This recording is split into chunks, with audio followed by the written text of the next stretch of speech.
share with you how to make a great bread at home.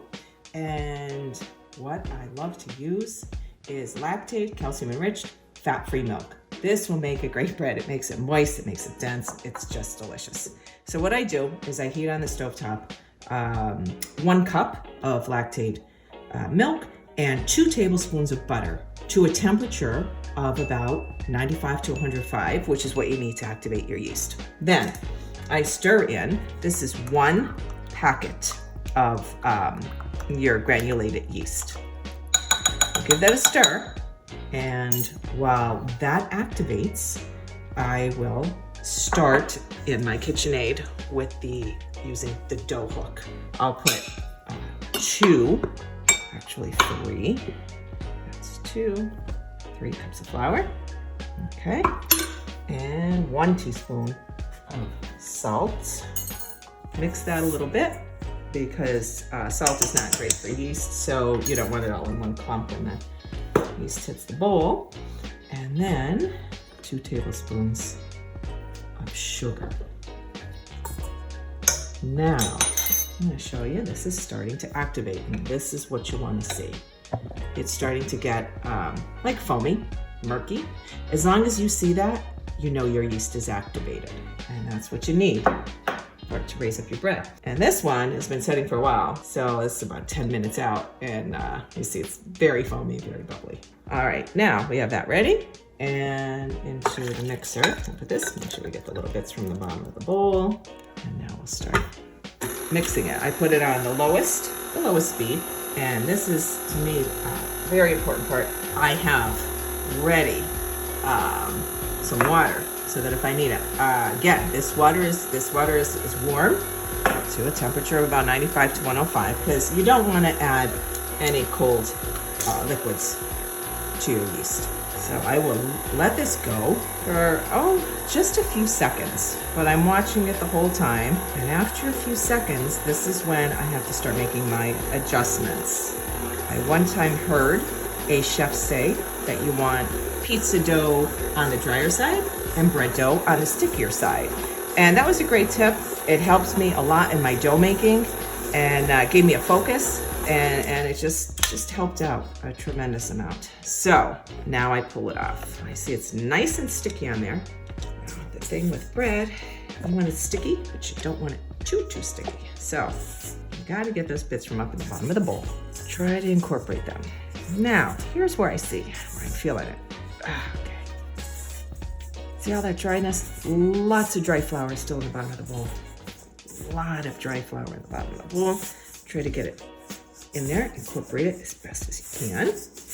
And now, because I see that that's still so much dryness there, see that?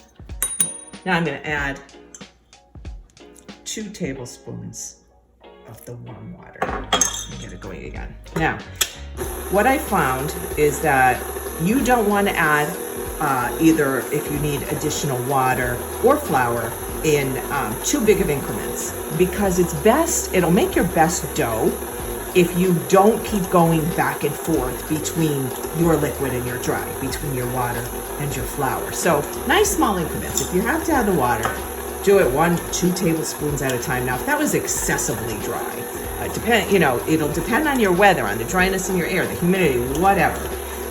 If that was excessively dry when I went in there, I would have done 3 tablespoons right away. But it wasn't. It was just slightly dry. So let it go a couple more seconds. Stop it again. Because again, we want to give this a feel. Now I'm looking at this. This looks very nice to me. See, it stuck to the dough hook a little bit. Could you see that? There. See how it sticks to my fingers a little bit? That's going to be perfect for your bread. Okay. So now I'm looking at it. As it's turning, there's nothing really sticking to the bottom of the bowl. If you have a gluey part, your dough to your bowl, add a tablespoon of flour, all right? But it's not. So I'm thinking this is good because I have a little bit of stickiness. Perfect. So what I'm gonna do now is let this go. I'm gonna let it knead, let the KitchenAid do the work for me for 5 minutes. All right, now at the end of that 5 minutes, I have my produce bag ready. This is another great thing that I learned. Let me push this aside. It's just from your grocery section of your, your produce section of your grocery store. And I let the dough raise in here. You don't have a mess to clean up at the end. And it kind of traps the gases. But the most important thing that it does is that it keeps your bread dough from drying out when it's raising. I used to put a towel over it lightly. This is the most simple solution there is. So what I do then, I put it in. I'm gonna let this knead a little bit, and then I'll show you how I put it just in the bag. And I find the warmest part of my house, a nice warm spot is what I should say. That's the best way to raise your dough. So I'm gonna let this go for 5 minutes. Then I'll finish it up. All right, so this has been kneading for 5 minutes, and we're going to stop it now. Pull it off the dough hook. There we go. And then I always like to just stretch and pull it a little bit more. It just works the yeast in a little bit different way than the mixer just did. There you go. And as I'm doing it, I'm always pulling it into a ball on the bottom. Let's push it into a ball. All right, now this is ready to go into my produce bag from the produce section of the grocery store. And I just put it in there.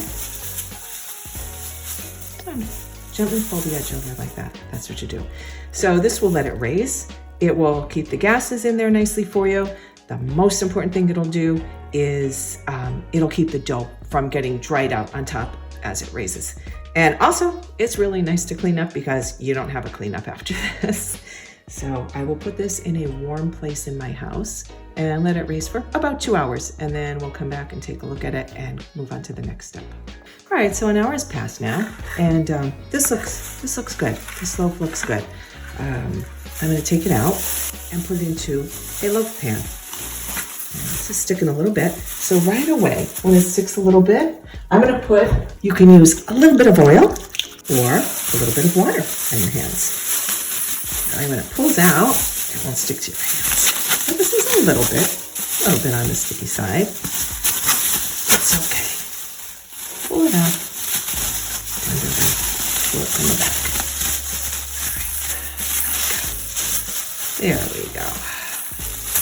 Okay, now what I'm gonna do is form it into the loaf pan.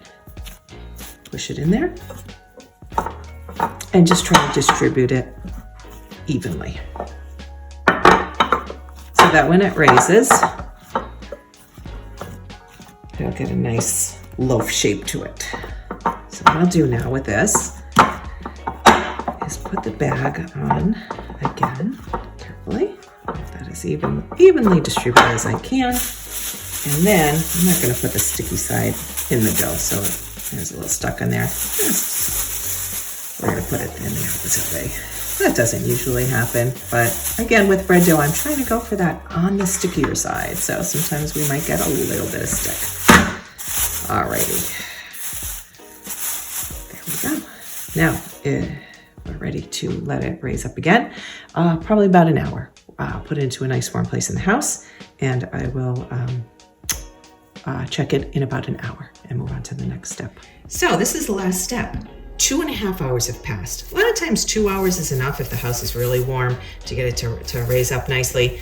I'm gonna take it out. I'll show you. We have it. Very nice. So it's ready to go into the oven. What I do now is just put an egg wash on it. And this is the whole egg, this is the yolk and the white with a really gentle touch.